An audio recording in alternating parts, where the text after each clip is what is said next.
All right, guys, I just had a few more things that I wanted to point out about the Alabama Ole Miss games and also some things to look out for heading into the future. So, Ole Miss in total had four offensive touchdowns, two of them in the first half and two of them in the second half. And they also had three field goals. And so I wanted to kind of break down that a little bit. So that first touchdown was a great drive by Ole Miss as they went down the field on their first possession and jumped out to the 7-0 lead. That was great. A lot of inside routes. Our guys had sticky man-to-man coverage. Chad Kelly just made perfect throws and hit them where they needed to be.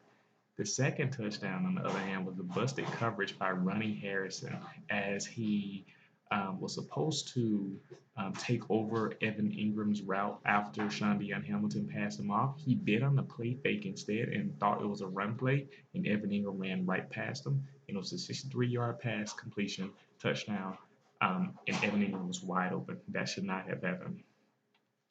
The third touchdown, on the other hand, was after Alabama had already gone up 48-30 and the game was over. It looked like it was over. Alabama was just going to run the clock out, stop Ole Miss from running the clock out. So what Alabama intended to do was allow their secondary to concede to Ole Miss a lot of short passes and let them waste up the clock so that we can get out of there with the victory.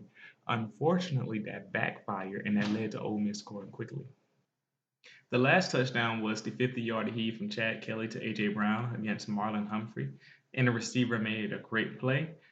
Chad Kelly legitimately threw that ball 50 yards, and the receiver was able to catch the ball right where it needed to be in order for that pass to be completed. So Chad Kelly deserves a lot of credit for that throw, and the receiver deserves a lot of credit for high pointing that ball and taking it. Marlon Humphrey was right there, actually. He was right with the receiver, and unfortunately, what happened is that he didn't seem to play the ball too well.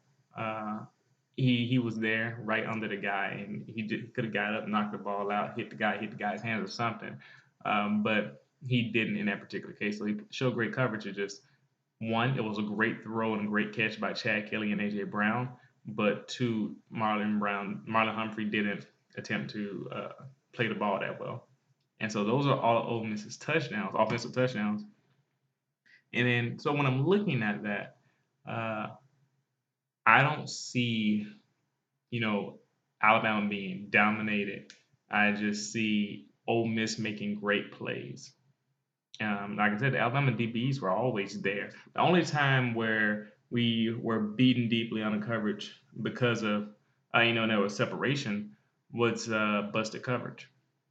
Or the fact that Ronnie Harrison was beaten by Evan Ingram three different times, which is crazy. Ronnie Harrison did not have a great game, at least not against Evan Ingram. Evan Ingram really showed why he is one of the best pass catching tight ends in college football now.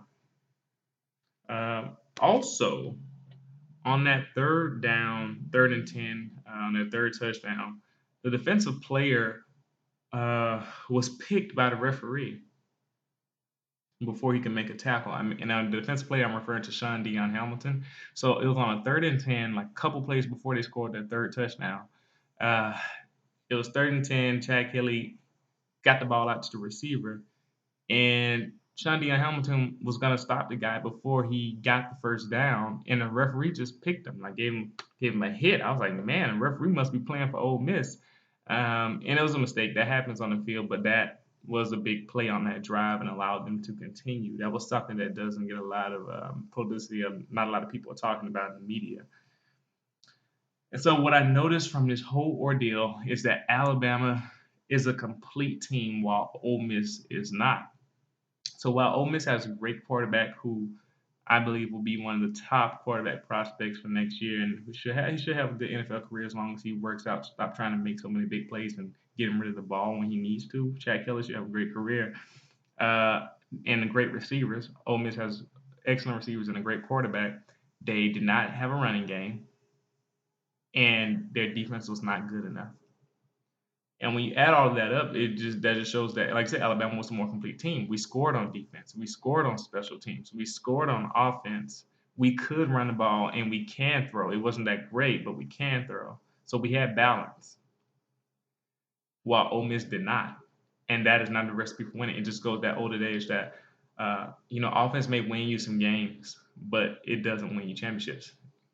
And I think Ole Miss is a great example of that. They've gotten out to jumped out to big leads against good teams with a lot of talent, but they haven't been able to close mainly because they can't run the ball and their defense is not as good as it needs to be.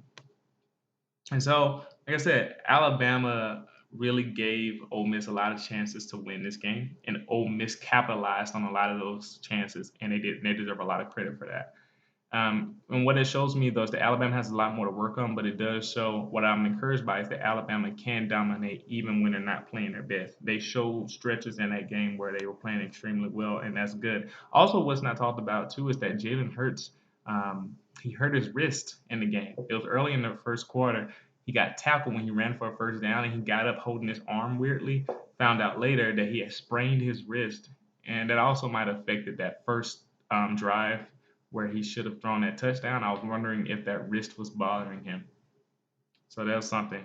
Hopefully, it doesn't affect him too much. He's a tough guy, though. It looks like he bounced right back up. So it'll be fun. Thanks for listening.